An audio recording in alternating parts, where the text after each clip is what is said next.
IMF? 하면 아프리카에겐 과연 약일까요?毒일까요? 특히 교육이나 보건 같은 사회 지출에 미치는 영향을 두고 정말 오랫동안 논쟁이 많았죠. 자, 오늘 저희가 바로 그 논란의 한가운데를 데이터로 한번 제대로 들여다보려고 합니다. 그러니까 IMF가 아프리카의 가장 가난한 사람들에게 정말 도움이 되는 걸까요? 아니면 오히려 해가 되는 걸까요? 오늘 분석의 핵심 질문이 바로 이겁니다. 그리고 그 답을 저희는 데이터에서 찾아볼 겁니다. 자, 그럼 이야기를 시작해 볼까요? 우선 아프리카 국가들이 얼마나 거대한 도전에 직면해 있는지 그 규모부터 좀 체감해 봐야 합니다. 핵심은 바로 사회 지출 격차라는 문제예요. GDP의 8%. 이게 무슨 숫자냐면요. IMF가 분석해 보니까 사하라 이남 아프리카 국가들이 2030년까지 기본적인 보건이나 교육 목표를 이루려면 이만큼의 돈이 더 필요하다는 거예요.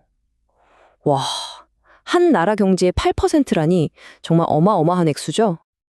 그럼 이 엄청난 돈, GDP의 8%라는 격차는 대체 어디서 오는 걸까요? 여기 보시면 바로 교육하고 보건. 우리 삶의 진짜 필수적인 이 두 분야에서 거의 반반씩 필요하다는 걸 알 수 있습니다. 이건 그냥 숫자가 아니에요. 말 그대로 수백만 명의 미래가 걸린 문제인 거죠. 그런데 바로 이 지점에서 IMF에 대한 아주 오래된 비판이 등장합니다. IMF가 들어오면 무조건 허리띠를 졸라매게 하고 결국 가난한 사람들을 위한 교육, 보건 예산부터 깎는 거 아니냐, 이런 주장 말이죠. 자, 이 문제 오늘 한번 정면으로 들여다보겠습니다. 그러니까 비판의 핵심은 이거예요. IMF가 늘 재정 건전화를 외치잖아요. 근데 그게 결국은 교육이나 보건 같은 필수 예산을 깎는 긴축으로 이어지고 그 피해는 고스란히 가장 가난한 사람들에게 돌아간다는 거죠. 정말 그럴까요? 자, 바로 이런 비판에 맞서서 IMF가 내놓은 카드가 있습니다. 일종의 해결책이죠. 바로 사회 지출 목표라는 건데요. 오늘 우리가 파헤쳐볼 핵심이 바로 이겁니다. 사회 지출 목표, 이게 뭘까요? 아주 쉽게 말하면 사회 예산을 위한 안정벨트 같은 거예요. 나라 살림이 아무리 어려워져도 보건, 교육, 그리고 사회 안전망에 들어가는 돈만큼은 최소한 이 정도는 지켜야 한다 하고 일종의 마지노선을 정해놓는 약속인 셈이죠. 이 목표에도 종류가 두 가지가 있어요. 하나는 아주 빡빡하고 엄격한 계량적 이행 기준, 다른 하나는 좀 더 유연한 예시적 목표예요. 근데 여기서 진짜 재밌는 게 뭐냐면요. 사하라 이남 아프리카에서는 거의 대부분 98개 중에 무려 93개가 이 유연한 방식을 쓴다는 거예요.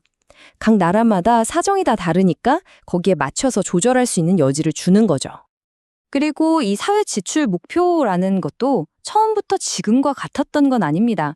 지난 20년 동안 계속해서 발전하고 또 진화해 왔어요. 특히 2009년이 아주 중요한 분기점이었어요.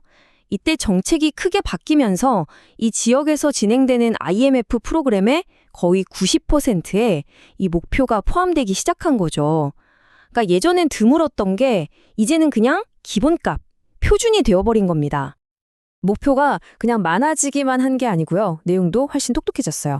처음에는 그냥 보건, 교육 여기에만 집중했다면 지금은 절반 정도가 사회 안전망까지 포함하고요. 또 예전처럼 그냥 교육부 예산 이렇게 뭉뚱그려서 보는 게 아니라 취약아동 지원금처럼 아주 구체적인 항목을 꼭 집어서 관리하기 시작했다는 거죠. 훨씬 정교해졌죠. 자, 그럼 이제 제일 궁금한 부분으로 넘어가 봐야겠죠? 그래서 결론적으로 이게 효과가 있었을까요? 말만 그럴싸한 건 아니었을까요? 이제부터 보고서가 제시하는 데이터를 가지고 하나씩 따져보겠습니다. 네, 가장 기본적인 질문부터 해보죠. 목표를 세우는 건 좋은데 과연 국가들이 이 약속을 실제로 지켰을까요? 결론부터 말하면 네, 생각보다 꽤 잘 지켰습니다. 데이터를 보니까 사하라 이남 아프리카 국가들의 사회 지출 목표 달성률이 평균 69%나 돼요. 이건 다른 지역과 비교해도 상당히 높은 수치입니다. 근데 여기서 더 재미있는 사실이 있어요. 이 차트를 좀 보세요. 이 나라들이 세금을 얼마나 걷겠다 하는 재정 수입 목표보다 사회에 돈을 쓰겠다는 사회 지출 목표를 더 잘 지켰다는 거예요. 이게 뭘 의미할까요? 그만큼 이 사회 지출을 지키는 게 정치적으로도 굉장히 중요한 과제였다는 걸 보여주는 거죠. 좋아요. 평소에는 잘 지켰다고 칩시다. 그럼 진짜 위기가 닥쳤을 때 정부가 허리띠를 졸라매야 하는 상황이 오면 어떨까요? 바로 IMF 빗발론자들이 지적하는 그 순간 말이죠. 그때도 이 사회 지출은 보호받았을까요? 이 표가 아주 중요한 걸 보여주는데요. 정말 놀랍게도 결론은 그렇다입니다. 정부가 긴축을 하면 할수록, 즉 허리띠를 세게 졸라맬수록 전체 예산에서 보건이나 교육 지출이 차지하는 비중은 오히려 늘어났다는 거예요. 다른 예산은 더 많이 깎일 때 사회 지출만큼은 상대적으로 덜 깎였다는 거죠. 이 목표가 진짜 방패막이 역할을 톡톡히 해낸 겁니다. 그래서 보고서는 아주 명확하게 결론을 내립니다. 적어도 이 사회지출 목표가 있는 경우에는 IMF 프로그램 때문에 사회지출이 깎였다는 증거는 어디에서도 찾을 수 없었다고요. 자, 이제 한 고비는 넘었습니다. 예산이 삭감되지 않고 보호된다는 건 확인했어요. 하지만 여기서 멈출 순 없죠. 진짜 중요한 마지막 질문이 남았습니다. 그래서 그 돈, 과연 사람들의 삶을 더 나아지게 만들었을까요? 교육 쪽을 한번 볼까요? 꽤 긍정적인 신호가 보입니다. IMF 프로그램이 시작되고 나서 2년 정도 지나면 학교도 안 다니고 직업 훈련도 받지 않는 청년들의 비율이 줄어드는 경향을 보여요. 즉, 더 많은 젊은이들이 미래를 위한 기회를 잡게 되었다고 볼 수 있는 거죠. 보건 분야는 어떨까요? 여기서도 희망이 보입니다. 프로그램이 진행되는 동안 안타깝게 세상을 떠나는 아기들의 비율, 즉 영아 사망률이 감소하는 추세를 보입니다. 보호된 예산이 소중한 생명을 살리는 데 쓰였을 가능성을 보여주는 데이터죠. 자, 그럼 정리를 한번 해볼까요? 첫째, 사회 지출 목표는 정부가 허리띠를 졸라맬 때 사회 예산을 지켜주는 꽤 효과적인 방패 역할을 했습니다. 둘째, 이게 잠정적이긴 하지만 교육이나 보건 분야에서 실제 긍정적인 결과로 이어졌을 가능성도 보여졌습니다.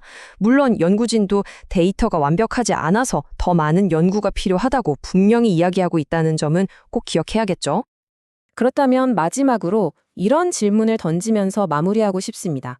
예산을 지켜내는 데 성공했다면 그 소중한 돈이 진짜로 사람들의 삶을 바꾸는 결과로 이어지게 만들 마지막 열쇠는 과연 무엇일까요? 아마도 그건 단순히 돈의 액수가 아니라 그 돈을 얼마나 투명하고 효율적으로 쓰느냐, 즉 좋은 거버넌스와 부패 방지에 달려있지 않을까요? 보고서가 우리에게 던지는 마지막 화두입니다.